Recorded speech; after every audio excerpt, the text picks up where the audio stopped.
എല്ലാവർക്കും നമസ്കാരം. Green global ചാനലിലേക്ക് സ്വാഗതം. എല്ലാവരും ഇത് കാണുകയും സബ്സ്ക്രൈബ് ചെയ്യുകയും ചെയ്യണമെന്ന് പ്രത്യേകം സ്നേഹപൂർവ്വം അഭ്യർത്ഥിക്കുന്നു.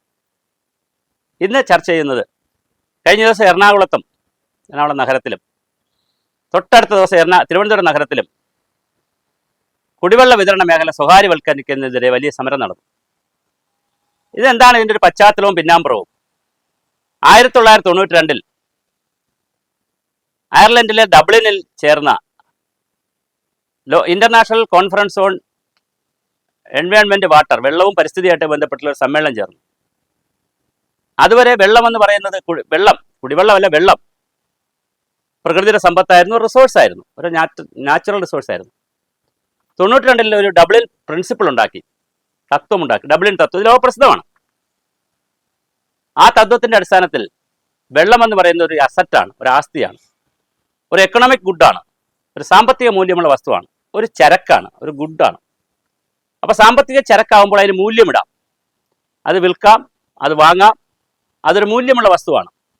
അത് പ്രകൃതിയുടെ ഭാഗമായി അങ്ങനെ നിൽക്കാൻ പോകണമല്ലോ. അതൊരു മൂല്യമുള്ള മറ്റു വസ്തുക്കൾ, നമ്മൾ കമ്പ്യൂട്ടറും ക്യാമറയും എല്ലാം ഒക്കെ വിൽക്കുന്ന പോലെ വാങ്ങുന്ന പോലെ ഇത് വിൽക്കുകയും വാങ്ങുകയൊക്കെ ചെയ്യാം. അതിൻ്റെ പുറത്ത് ടാക്സ് ഏർപ്പെടുത്താം, നിയമങ്ങൾ ഏർപ്പെടുത്താം, കരാറുകൾ കൊണ്ടുവരാം. അങ്ങനെ ഒരു നിയമം. രണ്ടാമത് പറഞ്ഞത്, ഇപ്പൊ സാധാരണ കുടിവെള്ളം വിതരണം നടത്തുന്നത്, കുടിവെള്ളമാണ് അടുത്ത മേഖല, വിതരണം നടത്തുന്നത് പബ്ലിക് ലൈനുകളിടും, പബ്ലിക് ടാപ്പുകളിടും. ആ ലൈനിൽ നിന്ന് ആർക്ക് വേണോ സ്വകാര്യ വ്യക്തികൾക്ക് അപ്ലൈ ചെയ്തെടുക്കാം. അപ്പോൾ അതൊരു വിതരണ സംവിധാനമാണ്, സപ്ലൈ ആണ്. അവിടെ സപ്ലൈ ഡ്രിവൺ ആണ്. ആ സപ്ലൈ ഡ്രിവൺ ഇനി വേണ്ട, ഡിമാൻഡ് ഡ്രിവൺ ആവട്ടെ, ആവശ്യാധിഷ്ഠിതമാവട്ടെ. ആളുകൾ ചോദിച്ചു വരട്ടെ, വെള്ളം വേണം, ഞങ്ങൾക്ക് വെള്ളം വേണം, കുടിവെള്ളം വേണം, ചോദിച്ചു വരട്ടെ. അപ്പോൾ 10-20 വീട്ടുകാർ ചേർന്ന് ചോദിച്ച് ഞങ്ങൾക്ക് കുടിവെള്ളം വേണമെന്ന് പറഞ്ഞ് കമ്മിറ്റി കൂടി ഒരു റെസൊല്യൂഷൻ പാസ്സാക്കി. അവിടുത്തെ ലോക്കൽ ബോഡി, പഞ്ചായത്ത് എന്തോ ആയിക്കോട്ടെ, ഭരണ സംവിധാനം ലോകത്തിനടുത്ത് ഒരുപോലെ അല്ലല്ലോ. അവിടുത്തെ ലോക്കൽ ഭരണ സംവിധാനത്തിൽ അല്ലെങ്കിൽ ഗവൺമെന്റിലേക്ക് കൊടുത്തു കഴിഞ്ഞാൽ ഗവൺമെന്റ് അവർക്ക് കുടിവെള്ള പദ്ധതി കൊടുക്കും. അപ്പോൾ സപ്ലൈ ഡ്രിവനിൽ നിന്ന് മാറി, വിതരണ അധിഷ്ഠിതത്തിൽ നിന്ന് മാറി ഡിമാൻഡ് ഡ്രിവനിലേക്ക് പോവുകയാണ്, ആവശ്യാധിഷ്ഠിതത്തിലേക്ക് പോവുകയാണ്. അടുത്ത വ്യത്യാസം. അപ്പോൾ ഒന്നാമത്തെ തിയറി എക്കണോമിക് ഗുഡാണ്, എക്കണോമിക് വാല്യൂണ്ട്, ഇത് സാമ്പത്തിക ചരക്കാണ്. നമ്പർ 2 വിതരണ അധിഷ്ഠിതം വേണ്ട, ആവശ്യാധിഷ്ഠിതമാണ്. നമ്പർ 3 ഇനിയാണ് അടുത്ത ചരടുകൾ, കുടുക്കുകളൊക്കെ വരുന്നത്, ഓരോന്നോരോന്നായിട്ട് വരുന്നു. അടുത്തത് മൂലധനത്തിന്റെ ഒരു കുടിവെള്ള പദ്ധതി, ചെറുകിട പദ്ധതികളെ പാടുള്ളൂ, വൻകിട പദ്ധതികളില്ല. ഓരോ ചെറുകിട പദ്ധതി, കാരണം 20 വീട്ടുകാർ, 30 വീട്ടുകാർ, 50 വീട്ടുകാർക്കാണല്ലോ പദ്ധതി. അപ്പോൾ വൻകിട പദ്ധതി വേണ്ടല്ലോ. ചെറുകിട പദ്ധതികളുടെ മൂലധനം കണക്കാക്കിയിട്ട്, ക്യാപിറ്റൽ കോസ്റ്റ് കണക്കാക്കിയിട്ട് അതിന്റെ 10% ജനങ്ങൾ എടുക്കണം, ചിലർക്ക് 15% ജനങ്ങൾ എടുക്കണം. ഇനി ഒരു തിയറിയും കൂടെ പറയുന്നുണ്ട്. അതെന്താണെന്ന് വെച്ചാൽ, ജനങ്ങൾ ഓണപ്പ് ചെയ്യണമെങ്കിൽ, എൻ്റെയും കൂടി പൈസ ഉണ്ടെങ്കിലാണ് ഞാൻ ഒരു കാര്യത്തിൽ ഓണപ്പ് ചെയ്യുക. 10% ജനങ്ങൾ എടുക്കണം. അത് പാവപ്പെട്ട ദരിദ്ര വിഭാഗത്തിൽപ്പെട്ടവർക്ക് എടുക്കാൻ പറ്റില്ലെങ്കിൽ സന്നദ്ധ സംഘടനകൾ കൊടുത്താലും മതി, ആരെങ്കിലും സ്പോൺസർ ചെയ്താലും മതി. ഇവിടെ കേരളത്തിൽ മാതാ അമൃതാനന്ദമയി മഠം സ്പോൺസർ ചെയ്തിട്ട് ചവറ പന്മനയുടെ പദ്ധതി നടപ്പിലാക്കുന്നുണ്ട്. അപ്പോൾ അങ്ങനെ അതൊരു വിഷയം. അപ്പോൾ ആവശ്യാധിഷ്ഠിതം ആവുന്നു, വിതരണാധിഷ്ഠിതന്മാരെ ആവശ്യാധിഷ്ഠിതമാവുന്നു, മൂലധനത്തിൽ 10% എടുക്കുന്നു. അടുത്തൊരു കാര്യമുണ്ട്, ഓയാൻഡമുണ്ട്. ഒരു പദ്ധതി തുടങ്ങിക്കഴിഞ്ഞാൽ തുടർ നടത്തിപ്പുണ്ട്, മോണിറ്ററിംഗ് ഉണ്ട്. അപ്പം ചെറിയ പദ്ധതിയാണ്, അപ്പം അതിന് പമ്പ് സെറ്റ് വെക്കണം, മോട്ടോർ വേണം, അതിന് സോഴ്സ് വേണം, കിണർ വേണം, പമ്പ് വേണം, കുളം വേണം, വാട്ടർ, ഒരുപാട് കാര്യങ്ങൾ ആവശ്യമുണ്ടല്ലോ. ഇതെല്ലാം മെയിൻറ്റെയിൻ ചെയ്യുന്ന ആരാണ്? ഇതിനൊരു കമ്മിറ്റി എടുക്കുക, ആ കമ്മിറ്റി മെയിൻറ്റെയിൻ ചെയ്യട്ടെ. ഓപ്പറേഷൻ ആൻഡ് മെയിൻ്റെനൻസ് അവർ നടത്തട്ടെ. മെയിൻ്റെനൻസ് കോസ്റ്റ് ഉണ്ടെങ്കിൽ അവരെടുത്തോട്ടെ, അവരെ കയ്യിൽ നിന്ന് എടുക്കണം. അപ്പൊ സർക്കാരിനെ സംബന്ധിച്ചിടത്തോളം ഓൺ ടൈം ഒരു 90%-ഓ 80% പൈസ അങ്ങോട്ട് കൊടുത്താൽ മതി ഒരു പദ്ധതിക്ക്. ബാക്കി 10-20% പൈസ അവരിടട്ടെ, ജനങ്ങളിടട്ടെ, ഓയാൻഡം അവർ നടത്തട്ടെ, അവരെ കമ്മിറ്റി രൂപീകരിക്കട്ടെ. അങ്ങനെ കുടിവെള്ള വിതരണം സമ്പൂർണമായും ജനപങ്കാളിത്തം എന്ന് പറയുന്നതിന് വേറെ രൂപത്തിൽ നടപ്പിലാവണം. അങ്ങനെയാണ് ഉദ്ദേശിച്ചത്. ഇതാണ് നടന്ന ഒരു കാര്യം. ഈ തിയറി ലോകത്ത് ഇങ്ങനെ വരികയാണ്. ആ തിയറി അനുസരിച്ചാണ് ഇന്ത്യയിൽ വിവിധ പദ്ധതികളെടുത്തു. സ്വജൽധാര എന്നൊരു പദ്ധതി എടുത്തു. സ്വജൽധാരയ്ക്ക് മുമ്പേ മഹാരാഷ്ട്രയിലെ ബോംബെക്ക് അടുത്തുള്ള 2-3 ഗ്രാമങ്ങളിൽ വേറൊരു പദ്ധതി എടുത്തു. അത് കഴിഞ്ഞ് സ്വജൽധാര എടുത്തു. സ്വജൽധാര ഇന്ത്യ മുഴുവൻ നടപ്പിലാക്കി.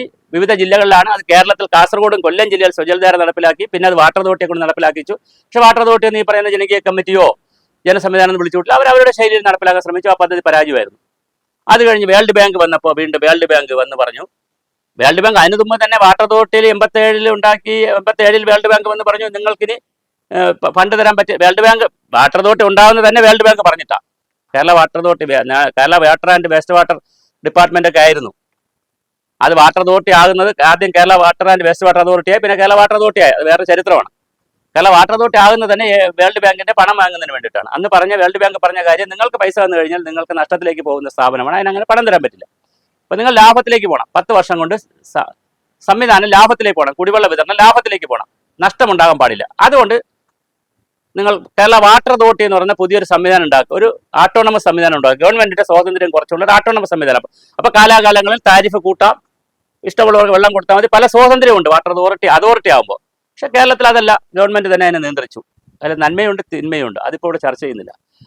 പക്ഷെ എന്തായാലും വാട്ടർ അതോറിറ്റി ആയിട്ടും അതിനകത്തും വേണ്ടത്ര അവർക്ക് മുന്നോട്ട് പോകാൻ കഴിയില്ല. 10,000 കോടി രൂപയിലധികം അവർക്ക് ലാഭം, നഷ്ടം ഓരോ വർഷവും പല രൂപത്തിൽ നഷ്ടം ഇങ്ങനെ കുമുലേറ്റ് ചെയ്ത് വരുന്നു. അങ്ങനെ വന്നപ്പോഴാണ് 2000 ഒക്കെ ആകുമ്പോൾ വേൾഡ് ബാങ്കിലേക്ക് വീണ്ടും വാട്ടർ അതോറിറ്റി പൈസയ്ക്ക് ചോദിച്ചപ്പോൾ അവർ പറഞ്ഞു, നിങ്ങൾക്ക് പൈസ തരാൻ പറ്റത്തില്ല, കാരണം നിങ്ങൾ പൈസ വന്നു കഴിഞ്ഞാൽ വീണ്ടും നഷ്ടത്തിലേക്ക് പോകുന്ന സ്ഥാപനമാണ്, ഞങ്ങൾക്ക് അങ്ങനെ പറ്റത്തില്ല. അപ്പോൾ അതിൻ്റെ ഇടയ്ക്ക് ഈ തിയറിയും വന്നു കഴിഞ്ഞു, കുടിവെള്ളം അങ്ങനെ പൊതുവിതരണത്തിലേക്ക് നിർത്തേണ്ട ആവശ്യമില്ല എന്നുള്ള, അല്ലെങ്കിൽ വിതരണ ആവശ്യമല്ല എന്നുള്ള തിയറിയും വന്നു. അതും കൂടെ വന്നപ്പോഴാണ് ജലനിധി തുടങ്ങുന്നത് വേൾഡ് ബാങ്കിന്റെ ഭാഗമായി. അതും 10-400 പഞ്ചായത്തുകൾ ജലനിധി ഓപ്പറേറ്റ് ചെയ്തു. ഇപ്പോൾ സ്വജൽധാര കഴിഞ്ഞു, ജലനിധി വന്നു. സ്വജൽധാര 1ഉം 2ഉം ഉണ്ടായിരുന്നു, അത് കഴിഞ്ഞു. ജലനിധി വന്നു. ജലനിധി ഇപ്പോൾ വന്ന് ജലജീവൻ മിഷൻ വന്നപ്പോൾ വേൾഡ് ബാങ്കിന് ജലനിധി പദ്ധതി തീർന്നു. ഇപ്പം ജലജീവൻ മിഷനാണ് ഇപ്പോൾ. എന്നാലും ജലനിധി സംവിധാനമുണ്ട്, അതിൻ്റെ ഓഫീസ് സംവിധാനവും അവർ കുറേ പ്രോജക്റ്റുകൾ നോക്കുന്നുണ്ട്. അപ്പോൾ കുറേ പഞ്ചായത്തുകളിൽ ആവശ്യാധിഷ്ഠിതമായ പ്രോജക്റ്റുകൾ നടപ്പിലാവുന്നുണ്ട്. ഇതിനെയും ആദ്യം കേരളം എതിർത്തിരുന്നു, ശക്തമായി എതിർത്തിരുന്നു. വേൾഡ് ബാങ്കിന്റെ പൈസ വാങ്ങുന്നതിനെതിരെ വലിയ സമരം നടന്നു, ADBയുടെ പണം വാങ്ങുന്നതിനെതിരെ വലിയ സമരം നടന്നു. ഇതിനിടയിൽ മലയാളി ഈ അതിബുദ്ധിമാന്മാരാണ്. ഒളവണ്ണ എന്ന് പറയുന്ന കോഴിക്കോട് ജില്ലയിലെ ഒളവണ്ണ പഞ്ചായത്തിൽ ചില പരീക്ഷണങ്ങൾ നടത്തി. അത് ഒരു ഗതിയും പരഗതിയും ഇല്ലാത്ത പാവപ്പെട്ട ആളുകൾ ഒന്നിച്ചുകൂടി, അവർ ഒരു ഗതിയും ഇല്ലാത്തതുകൊണ്ട് കെട്ടുതാലി വരെ പണയം വെച്ച് അവരൊരു കുടിവെള്ള പദ്ധതി നടപ്പിലായി. ഒന്നല്ല, കുറച്ച് പദ്ധതികൾ. ഇതാ വലിയ മാതൃകയാണെന്ന് കേരളത്തിലെ ഇടതുപക്ഷം കൊട്ടിഘോഷിച്ചു. അന്ന് പ്ലാനിംഗ് ബോർഡിലുള്ളവരൊക്കെ വലിയ ആഘോഷമായിരുന്നു. ഒളവണ്ണ മാതൃക. വാട്ടർ അതോറിറ്റിയിലെ ആളുകളൊക്കെ ഇങ്ങനെ, യൂണിയൻ നേതാക്കളൊക്കെ നെഞ്ചിടിച്ച് കരയിലായിരുന്നു. വരുന്നു ഒളവണ്ണ മാതൃക. എന്താ മാതൃക? സർക്കാരിന് 5 പൈസയില്ല, ചെലവില്ല, സർക്കാരിന് ഒരു ഉത്തരവാദിത്വം ഇല്ല. പിന്നെ എന്തിനാ നമ്മളെ നെഞ്ചിലടിക്കുന്നത്? ഇപ്പം ആദിവാസി വെള്ളം കാട്ടിനകത്ത് നിന്ന് എടുത്ത് കുടിക്കുന്നു, നമുക്ക് എന്താ കാര്യം? നമ്മൾ ഉറപ്പുവരുത്തുന്നുണ്ടോ? എത്രയോ സ്ഥലങ്ങൾ കിണറ്റിൽ നിന്ന് ആളുകൾ വെള്ളം കുടിക്കുന്നു, നമ്മുടെ ആരും ഇത് ഉറപ്പുവരുത്തുന്നുണ്ടോ? സ്റ്റേറ്റിന് എന്താണ്? സ്റ്റേറ്റ് വല്ലതും ഉറപ്പുവരുത്തുന്നുണ്ടോ? ഇപ്പൊ സ്റ്റേറ്റ് ഇത് ഉറപ്പുവരുത്തിയാലല്ലേ നെഞ്ചിലടിച്ച് വിളിച്ച് കരഞ്ഞ് ആഘോഷിച്ചിട്ട് കാര്യമുള്ളൂ. വേൾഡ് ബാങ്കുകാരൊക്കെ എന്ത് ചെയ്യുന്നത്? ഇതെല്ലാം മനസ്സിലാക്കി കൊള്ളാലോ, പുതിയൊരു പദ്ധതി വരികയാണല്ലോ, ജനങ്ങൾക്ക് 5 പൈസയും കൊടുക്കേണ്ട, അവർ തന്നെ നടപ്പിലാക്കണം, എന്തൊരു നല്ല മാതൃക എന്ന് പറഞ്ഞിട്ട് അവരും ഇത് തെരഞ്ഞെടുത്ത് പിടിച്ച് നമ്മുടെ നാഷണൽ ചാനൽ, അന്ന് ദൂരദർശനാണ് കൂടുതലും, മറ്റ് ചാനലുകൾ കുറവാണ്.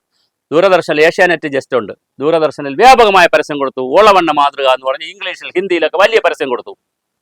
അപ്പോൾ ഡബ്ലിനിൽ ചേർന്ന സമ്മേളനത്തിന് ലോകരാജ്യങ്ങളിരുന്ന് തീരുമാനിച്ചതിനപ്പുറം വേൾഡ് ബാങ്കോ ADB തീരുമാനിക്കുന്നതിന് മുമ്പേ നമ്മളിവിടെ ഇതിനെ വേറെ രൂപത്തിലേക്ക് തീരുമാനിച്ച് ഗവൺമെന്റിന്റെ ഉത്തരവാദിത്തം കളയുന്ന രീതിയിലൊക്കെ ഇതിനെ തീരുമാനിച്ചിരുന്നു.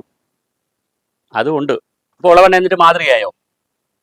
ജനങ്ങൾക്ക് വളരെ അത്യാവശ്യമുള്ള സ്ഥലങ്ങളിൽ അവർ വളരെ നിർബന്ധിച്ച് കൊണ്ടുപോകുന്ന സ്ഥലങ്ങളിൽ അവിടെയുണ്ട്. ഇപ്പോഴും വാട്ടർ അതോറിറ്റിയുടെ സംവിധാനമുണ്ട്. അവിടെ ജലക്ഷാമമുണ്ട്, ആ പഞ്ചായത്തിൽ കുടിവെള്ള ക്ഷാമമുണ്ട്. ജലജീവൻ മിഷൻ അവിടെ നടപ്പിലാക്കുന്നു. ഒരിക്കലും ഇതൊക്കെ സസ്റ്റെയിൻ ആയി സമ്പൂർണ്ണമായെങ്കിൽ പിന്നെ മറ്റ് പദ്ധതികളുടെ ആവശ്യമില്ലല്ലോ. ഒളവണ്ണ വന്നതിന് ശേഷം, മാതൃക എന്ന് പറയുന്നതിന് ശേഷം അവിടെ എത്ര പദ്ധതി വന്നു? വാട്ടർ അതോറിറ്റിയുടെ പദ്ധതികൾ വന്നു, കുടിവെള്ള ക്ഷാമം വരുന്നു, ജലജീവൻ മിഷന്റെ പദ്ധതി വരുന്നു, വീണ്ടും പദ്ധതികൾ ചെല്ലുകയാണ്. അപ്പോൾ പിന്നെ അതെങ്ങനെയാണ് ഒരു വിജയ മാതൃക എന്ന് പറയാൻ കഴിയുക? അല്ലെങ്കിൽ തന്നെ അത് മാതൃക, ജനങ്ങൾ അവർക്ക് വെള്ളം കോരി കുടിക്കുന്നു, അവരുടെ പൈസയില്ല, നമുക്കെന്താന്നേ? സർക്കാരിന് ഒരു ഇടപെടലും ഇല്ല. സർക്കാർ വല്ല പരിശീലനങ്ങൾ കൊടുത്തോ? ഇനി പഞ്ചായത്താണ് പറയുന്നത്, പഞ്ചായത്തിനും പൈസ ഒന്നും. പിന്നെ പഞ്ചായത്ത് ഇടപെട്ടു, കുറച്ചൊക്കെ ഇടപെട്ട പദ്ധതികളുണ്ട്, പഞ്ചായത്ത് ഇടപെട്ട പദ്ധതികളുണ്ട്, പഞ്ചായത്ത് ഒട്ടും ഇടപെടാത്ത പദ്ധതികളുണ്ട്. പഠനവിധേയമാക്കണം. അപ്പോൾ അതുകൊണ്ട് ഒളവണ്ണ എന്ന് മാതൃകയെന്നൊന്നും പറയാൻ കഴിയില്ല. എന്താ സംഭവിക്കുന്നത്? കുടിവെള്ളം ഇങ്ങനെ വന്ന് കഥ ഇപ്പോഴെത്തി. ഇതിനിടയിൽ പിന്നെ സുയസ് എന്ന് പറയുന്ന കമ്പനി അരുവിക്കരയിലെ കുടിവെള്ള പദ്ധതിയുമായി ഈ ശുദ്ധീകരണശാലയുമായി ബന്ധപ്പെടുത്തി അവിടുത്തെ ചില കമ്പോണൻസ്, മോണിറ്ററിംഗ് പോലുള്ള ചില കമ്പോണൻസ് സുയസ് കമ്പനിയാണ് നടപ്പിലാക്കുന്നത്. ഔട്ട്സോഴ്സ് ചെയ്ത് അവർ നടപ്പിലാക്കുന്നു. ഇപ്പോൾ ADB വീണ്ടും മനസ്സിലാക്കും, കേരളത്തിൽ ഇത് വിജയിക്കുന്നുണ്ട്, പ്രൈവറ്റ് കമ്പനികളും ഒക്കെ ചെയ്ത് വരുന്നുണ്ടെന്ന് മനസ്സിലാക്കി ADB പറഞ്ഞു, സമ്പൂർണ്ണമായി ഞങ്ങൾ എറണാകുളത്തിനും തിരുവനന്തപുരത്തേക്കും കുടിവെള്ള വിതരണത്തിന് പണം തരാം, പക്ഷേ ഒരു കണ്ടീഷൻ, 10 വർഷത്തേക്ക് അത് വേറൊരു കമ്പനി നടത്തട്ടെ, ആഗോള കമ്പനി ഏതെങ്കിലും നടത്തട്ടെ. അങ്ങനെ സുയസ് എന്ന് പറയുന്ന ആഗോള കമ്പനിക്ക് ടെൻഡർ ചെയ്തു. ആ ടെൻഡർ അവരെടുത്തു, അതിന്റെ പ്രവർത്തനം നീങ്ങുന്നു. വാട്ടർ അതോറിറ്റിക്കാരുടെ ആശങ്ക എന്താ? പ്രത്യേകിച്ച് യൂണിയൻ നേതാക്കളുടെയൊക്കെ ആശങ്ക എന്താ? 10 വർഷത്തേക്ക് അവരെ ഏൽപ്പിക്കാൻ പോവുകയാണല്ലോ സുയസ് കമ്പനി. 10 വർഷത്തേക്ക് ഏൽപ്പിച്ചു കഴിഞ്ഞാൽ അവിടുത്തെ ഉദ്യോഗസ്ഥന്മാരുടെ ജോലി കുറയും. ഒന്നാമത്തെ ആശങ്ക. കോൺട്രാക്ട് വർക്കൊക്കെ ചെയ്യുന്നത് മറ്റവരായിരിക്കും, നമുക്ക് കോൺട്രാക്ട് വർക്ക് കിട്ടത്തില്ല. അപ്പോൾ കോൺട്രാക്ട് വർക്ക് കിട്ടുകയാണെങ്കിൽ നന്മയുണ്ട് തിന്മയും ഉണ്ട്, രണ്ടുമുണ്ട്. നന്മയെന്ന് പറയുന്നത് ഉദ്യോഗസ്ഥന്മാർക്ക് അത് വർക്ക് ചെയ്യാൻ പറ്റുന്നില്ല എന്നുള്ള സങ്കടമുണ്ട്. തിന്മയെന്നുള്ളത് കമ്മീഷൻ കിട്ടുന്നില്ലല്ലോ എന്ന് വിചാരിക്കുന്ന ഉദ്യോഗസ്ഥരുമുണ്ട്. കമ്മീഷൻ കിട്ടുന്നില്ലല്ലോ എന്ന് വിചാരിക്കുന്ന പൊളിറ്റിക്കൽ ലീഡർഷിപ്പും ഉണ്ട്, എല്ലാം ഉണ്ടെന്നേ ഇവിടെ. എന്തായാലും അത് സ്വകാര്യ മേഖലയിലേക്ക് പോവുകയാണ് പടിപടിയായിട്ട്. എൻ്റെ ഒരു വാദം 1992 ഡബ്ലിൻ കോൺഫറൻസ് നടന്നതിന് ശേഷം, ഡബ്ലിൻ തത്വം ഉണ്ടായതിനു ശേഷം ലോകത്താകെ പരിശോധിച്ചാൽ ക്രമാനുഗതമായി പങ്കാളിത്ത പരിപാടി എന്ന പേരിൽ അല്ലെങ്കിൽ അങ്ങനെ അത് വിജയിച്ച മാതൃകകളുണ്ട്, പരാജയപ്പെട്ടതുമുണ്ട്, രണ്ടുമുണ്ട്. ഇപ്പോൾ ജലനിധി എടുത്താലും വിജയിച്ച പഞ്ചായത്തുകളുണ്ട്, ഒരുപാട് ബാക്ക് ഡ്രോപ്സ് ഉള്ള പഞ്ചായത്തുകളുണ്ട്. അപ്പോൾ അതൊരു പരീക്ഷണ മാതൃക. രണ്ടാമത്തെ പരീക്ഷണ മാതൃകയാണ് സ്വകാര്യ വ്യക്തികൾക്കും സ്വകാര്യ സംരംഭങ്ങൾക്കും പുഴകൾ കൊടുക്കുക, നദികൾ കൊടുക്കുക, ജലസ്രോതസ്സുകൾ കൊടുക്കുക, കുടിവെള്ള വിതരണം കൊടുക്കുക. ഇപ്പോൾ എറണാകുളത്തും തിരുവനന്തപുരത്തും കുടിവെള്ള വിതരണം കൊടുക്കുമ്പോൾ അതിനോടൊപ്പം ജലസ്രോതസ്സ് കൊടുക്കണോ? അടുത്തൊരു ചോദ്യമുണ്ട്. അവർക്ക് വെള്ളം അവിടെ നിന്ന് ബ്രിട്ടനിൽ നിന്ന് ജപ്പാനിൽ നിന്ന് പൈസ കൊടുത്ത് ADBയുടെ പൈസ ഒന്നും കൊണ്ടുവന്ന് ആ നാട്ടിൽ നിന്നും കൊണ്ടുവന്ന് ADBയുടെ ഹെഡ്ക്വാർട്ടേഴ്സിൽ നിന്ന് കൊണ്ടുവന്ന് വെള്ളം കൊടുക്കാൻ പറ്റത്തില്ല. വെള്ളം ഇവിടുത്തെ നാട്ടിലെ ജലസ്രോതസ്സിൽ നിന്നല്ലേ എടുക്കേണ്ടത്. അപ്പോൾ ആ ജലസ്രോതസ്സിൻ്റെ അവകാശം, നദിയിൽ നിന്നും പുഴയിൽ നിന്നൊക്കെയാണ് നമ്മൾ വെള്ളം എടുക്കുന്നത്, അതിൻ്റെ അവകാശം എത്ര വർഷം കൊടുക്കും? വലിയൊരു ചോദ്യമാണ്. അത് വെള്ളം എടുക്കാനുള്ള അവകാശം മാത്രമേ കൊടുക്കുമോ? അത് വെള്ളം പൊതുമേഖലയിൽ എടുത്തിട്ട് വാട്ടർ അതോറിറ്റി എടുത്തിട്ട് അവർക്ക് കൊടുക്കുമോ? വാട്ടർ അതോറിറ്റി സ്റ്റാഫിൻ്റെ പാറ്റേൺ എങ്ങനെ നിൽക്കും? പുതിയ നിയമനങ്ങൾ വരില്ലേ? ഉള്ളവരുടെ ജോലി നഷ്ടപ്പെടുമോ? ഇങ്ങനെ ഒരുപാട് ചോദ്യമുണ്ട്. അങ്ങനെ സ്വകാര്യ മേഖലയ്ക്ക് വൽക്കരിക്കുന്നതിനെതിരെ വലിയ സമരം നടക്കുകയാണ്. അപ്പോഴൊരു ചോദ്യം വാട്ടർ അതോറിറ്റിക്കാരും പൊതുസമൂഹവും ചോദിക്കേണ്ട ഒരു ചോദ്യമുണ്ട്. അതും കൂടി പറഞ്ഞുകൊണ്ട് നമുക്ക് വീഡിയോ അവസാനിപ്പിക്കാം. ഒരു 450-500 കോടിക്കകത്ത് ഞാൻ ഒരു കണക്കാണ് പറഞ്ഞത്, കൃത്യമായ കണക്ക് എനിക്കറിയില്ല, വാട്ടർ അതോറിറ്റിക്കാർ ഈ വീഡിയോ കണ്ടിട്ട് പറയട്ടെ. ഒരു 500 കോടിയോളം നഷ്ടമാണ്. എങ്ങനെയാ ഒരു സ്ഥാപനം ഇത്രയും നഷ്ടത്തിലേക്ക് അങ്ങനെ കൊണ്ടുപോകാൻ പറ്റുന്നത്? അപ്പൊ പറയും വെള്ളം ലാഭനഷ്ടങ്ങളുടെ മേഖലയിൽ നോക്കേണ്ടതല്ല, അതൊക്കെ ന്യായം. പക്ഷെ പൈസയ്ക്ക് പൈസ വേണ്ടേ? ശമ്പളം കൊടുക്കാൻ പൈസ വേണ്ടേ? പെൻഷൻ കൊടുക്കാൻ പൈസ വേണ്ടേ? പെൻഷൻ എത്ര കാലമായി മുടങ്ങി കിടക്കുന്നത്? അവർ വലിയ സമരത്തിലാണ്. ഇപ്പോഴും അവരത് ക്ലിയർ ആയിട്ടില്ല, എല്ലാവരുടെയും പെൻഷൻ കറക്റ്റായിട്ട് ക്ലിയർ ആയിട്ടില്ല. പൈസയ്ക്ക് പൈസ വേണ്ടേ? തിയറി ഒരറ്റത്ത് നിൽക്കും, പ്രാക്ടിക്കലായിട്ട് പൈസയ്ക്ക് പൈസ വേണ്ടേ? ട്രഷറിയിൽ നിന്ന് പൈസയ്ക്ക് വരാൻ തിയറി എഴുതി കൊടുത്താൽ മതിയാ. നഷ്ടമാണ്. അതിനേക്കാൾ ഗുരുതരമായൊരു കാര്യം 40% വെള്ളം ലീക്കേജാണ്. ഒരു 10% 15% ഒക്കെ ലീക്കേജ് വരും, പല കാരണങ്ങൾ. ഇത് 40% മുതൽ 50% വരെ ലീക്കേജാണ്. ഇതെങ്ങനെ കുറയ്ക്കും? ക്വാളിറ്റിയുള്ള പൈപ്പ് ഇടണം, നല്ല വർക്ക് നടക്കണം, നല്ല മെയിൻ്റനൻസ് നടക്കണം, നല്ല ഓപ്പറേഷൻ നടക്കണം, നല്ല മോണിറ്ററിങ് നടക്കണം. ഇങ്ങനെ ഒരുപാട് കാര്യങ്ങൾ നടന്നാലാണ് ലീക്കേജ് കുറയ്ക്കാൻ പറ്റുന്നത്. അതെങ്ങനെ കുറച്ചുകൊണ്ടുവരാം? ഇനിയൊരു ദുരന്തം കാണിക്കുന്നുണ്ട്. ഈ ഇടയ്ക്ക് ഞാനൊരു വാട്സപ്പിൽ ഒരു മെസ്സേജ് ഉണ്ടായിരുന്നു. സെക്രട്ടേറിയറ്റ് ഉൾപ്പെടെ, കേരള ഗവൺമെൻറ് സെക്രട്ടേറിയറ്റ് ഉൾപ്പെടെ സർക്കാർ സ്ഥാപനങ്ങളെല്ലാം വൻകിട മുതലാളിമാർ, വൻകിട സ്ഥാപനം, പാവപ്പെട്ട ആരും പൈസ അടയ്ക്കാനില്ല, അതൊക്കെ വലിച്ചൂരും അവർ, വെള്ളം വാട്ടർ കണക്ഷൻ ഇല്ലാതാക്കും. വൻകിട സ്ഥാപനങ്ങൾ, വൻകിട വ്യക്തികൾ എല്ലാം കൂടി ഒരു 10-2000 കോടി രൂപ താരിഫ് കുടിശ്ശിക ഇട്ടിട്ടുണ്ട്. ഇത് പിരിച്ചെടുക്കണ്ടേ ഈ പൈസ? വാട്ടർ അതോറിറ്റി അടിയന്തരമായിട്ട് ഇത് പത്രത്തിൽ ഇതിടണം, പരസ്യം ഇടണം. ഗവൺമെന്റിന്റെ അനുവാദം വാങ്ങിച്ചിട്ട് പത്രത്തിൽ പരസ്യം ചെയ്യണം. ആരെല്ലാം പണം തരാനുള്ള മുഴുവൻ പണവും നിശ്ചിത സമയത്തിനുള്ളിൽ മേടിക്കണം. ഒരു സാധാരണക്കാരനും ബുദ്ധിമുട്ട് വരില്ല. അനധികൃത കണക്ഷൻ അത് വേറൊരു സംവിധാനമാണ്. അനധികൃതമായി എടുത്തിരിക്കുന്ന കണക്ഷൻ ഇൻസ്പെക്ഷൻ വിങ് വെച്ച് കംപ്ലീറ്റ് അത് റൂൾ ഔട്ട് ചെയ്തിട്ട് അനധികൃതമെല്ലാം അധികൃതമാക്കണം. അത് കറക്റ്റാക്കി കൊടുക്കണം. മോശമാണെങ്കിൽ വെട്ടണം, നല്ലതാണെങ്കിൽ കറക്റ്റാക്കി കൊടുക്കണം.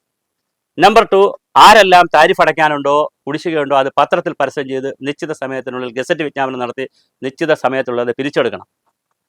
ലാഭനഷ്ടങ്ങൾ ഇല്ലാത്ത രീതിയിൽ ഇതിനെ കൊണ്ടുപോകും. ലാഭവും വേണ്ട, വലിയ നഷ്ടവും വേണ്ട രീതിയിൽ എഫിഷ്യൻസി കൂട്ടുന്നത് എങ്ങനെ? ഉദ്യോഗസ്ഥരുടെ എഫിഷ്യൻസി, നല്ല ട്രെയിനിങ് കൊടുക്കുക, ആരെയും പിരിച്ചുവിടാനല്ല, നല്ല ട്രെയിനിങ് കൊടുത്ത് എഫിഷ്യൻസി കൂട്ടുന്നത് എങ്ങനെ?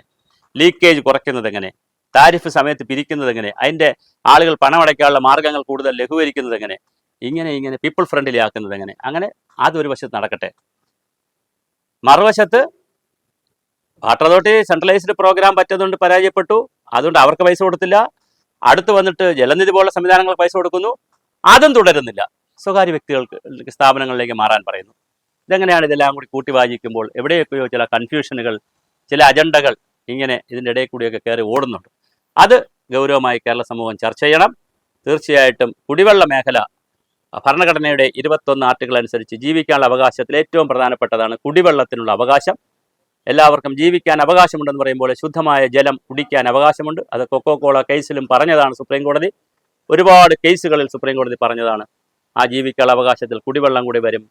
കുടിവെള്ള വിതരണം എന്ന് പറയുന്നത് അങ്ങനെ ഒരു പോളിസിയുടെ പുറത്ത് ഏതെങ്കിലും ഏജൻസികൾക്കോ സ്വകാര്യ വ്യക്തികൾക്കോ കൊടുക്കാൻ പറ്റുന്നതാണോ?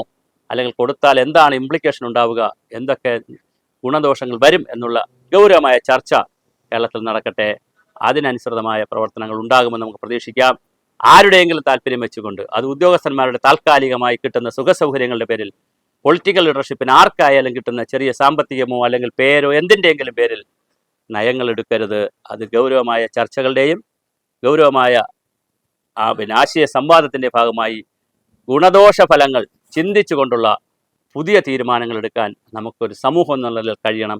അല്ലെങ്കിൽ മേഖല കുടിവെള്ളമാണ്, ജലമാണ്, അത് ജീവനാണ്. ശ്രദ്ധിച്ചില്ലെങ്കിൽ കൈകൊള്ളും.